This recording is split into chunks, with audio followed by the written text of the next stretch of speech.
If you take Sprint and Heroes, think of it very differently. Think of it as leveraging an existing asset, an existing brand, meaning the show Heroes. The hard part is, Heroes is this giant phenomenon.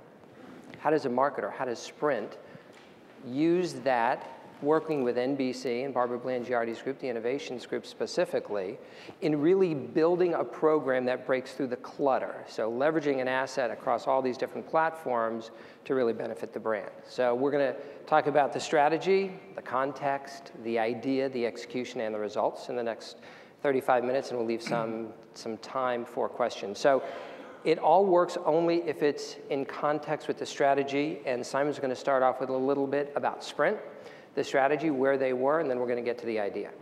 Great. Well, thank you very much. Let me just quickly skip back to the beginning of that presentation. So first and foremost, thanks so much for allowing us here just to take you through this property. It's a very exciting initiative that we actually developed co-jointly, as we said, with Mindshare and also with NBC. So something we're very, very proud of. But before we kind of get into the details of that, as David said, let me just go through some of the kind of strategic rationale behind it, because clearly, if we don't get the strategy bit right, then all the best ideas in the world simply will fall flat. So let me take you through some of the areas around the brief that we challenged David and his team to address. I think the first port of call is, let's kind of go through the things that we know right now. There's some things we know. We know that the appetite for advertising is steadily decreasing. We know that consumers, by and large, feel overwhelmed with the sheer volume of advertising that we throw at them. In fact, there's a Mindshare number of about 38% of consumers feel overwhelmed by the amount of advertising that they get faced with. And literally, if you just stop and think about it for a moment, depending on what statistics you believe, consumers see about 2,000 commercial messages per day. Now, just seriously think about that. I mean, I can't even remember a shopping list more than 10 items long. So how on earth we expect our consumers to remember 2,000 commercial messages per day is just beyond me. And the problem with that is that in our overexuberance to sort of sell more stuff, we've forgotten the most important person in the equation, and that's the consumer. So in a response to all these ads, the sort of ad model declining, what do? We just throw more GRPs at these people, and it's completely nonsensical. So our challenge for David, really, first and foremost, is understanding what's happening in the market. What can you do? What can you develop that will actually start engaging people properly? So it's not so much about cutting through the clutter, it's holding their attention. And we're discussing earlier for how long you need to hold their attention. But critically, you need to hold their attention, be ever present, so that Sprint as a brand can actually be first of mind and top of that shopping list. The second thing we know is that audiences are increasingly fragmenting. Given the array of choices and the fact that they can watch what they want, where they want, and how they want it, everyone's is fragmenting. But also, clearly the good thing about Web 2.0, people are actually reconverging around points of interest. So again, we were talking earlier in the earlier session about chasing certain demographics. We are actively trying to chase passions, because we know that if people are fragmenting, however, they're actually reconverging around points of interest, then if we can actually find people and deliver our message around those points of interest, we know that our advertising is not only going to get the right people in the right frame of mind, but also our IAG data tells us that, in fact, our advertising can be twice as effective when delivered in those kind of environments.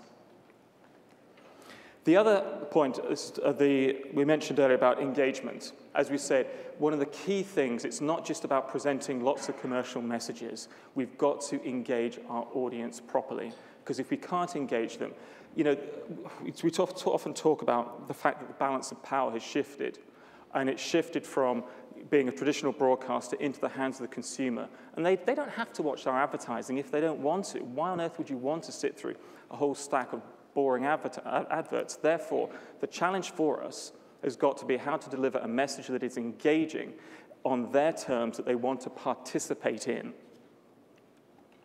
And then the last point is really around ultimately leading to a sale.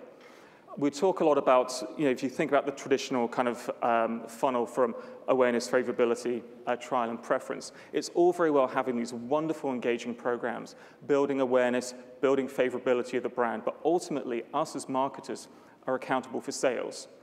day in, day out, we're being challenged to make a sale. So all these wonderful ideas in the world are worthless if they do not convert to sales. And one of the beauties about a lot of these programs, and certainly with the advent of technology, is we can actually track this, and you can actually model the funnel with a greater degree of accuracy than we've ever been able to do before. So that's something that we're particularly excited about. So ultimately, that sort of leads us to what was the brief for David and the team. Find that target. We know that traditional targets are breaking up, but find those points of interest, those passion points. Secondly, engage them appropriately.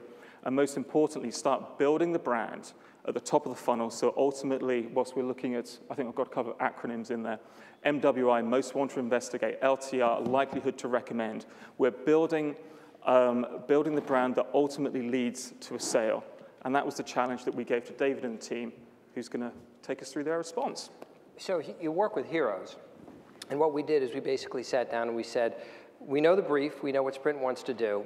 And one of the great things about working with Simon and his team, in all honesty, is it's very analytically driven, but we have a huge palette to pursue. So we basically said, what could we do with heroes? We know the show targets their demo and their passions really, really well. So what we did is we then looked inside Heroes and said, okay, these guys are passionate. The viewers of Heroes are passionate, just like 24 a few years beforehand. So we said, what if consumers could create the next great hero?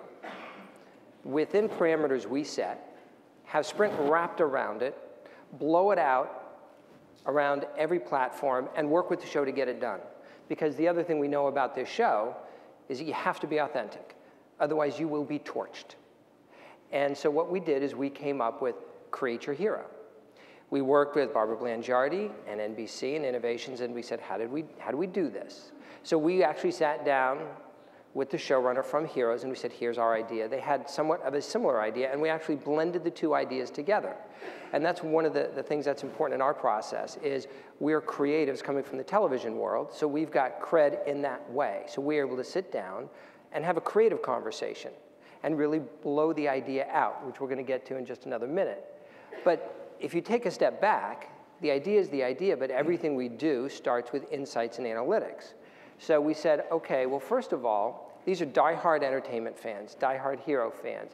They're very tech savvy, they love mobile, and they're very data driven. Well, that maps really well to one of Simon's goals, is data usage on the phone. And I think that's really important because you look at it and you try and match up the creative idea, obviously, with the goals and objectives. So Heroes is one of the top 5 programs for his demo, but they're put through a bunch of filters. And I think that's really important, the filters that we put shows through to see if it's the right match for the brand. Yeah, I think so. I think clearly one has to have a certain amount of criteria that the idea has got to fulfill. Otherwise, as I said, it's just an idea without real commercial benefit. So we've got to make sure, first of all, that it ladders up to the brand. We also have to make sure that on pure media efficiency, the value justifies itself, because clearly as a client, I'm challenged day in, day out for what is this going to cost me? And if we took that money and just bought regular TV GRPs, will it stand up? So we have to justify it on a pure media value number. We also need to make sure it's got a lot of creative latitude, and with that I mean that we can actually build elements where people can participate. We can actually talk to people in their own language, and we'll see a lot of the ideas coming through where we are talking to customers in their own language, letting them engage with it, so we're not a traditional corporate beating the drumbeat of come buy our products. And there's also an area that we called, I say we, in fact, Ed McLaughlin from Mindshare developed the concept of branded utility. And what we're meaning by branded utility is that we've got the elements of the phone that are very dynamic, they're very functional, and we are able to actually use some of those functions as a marketing device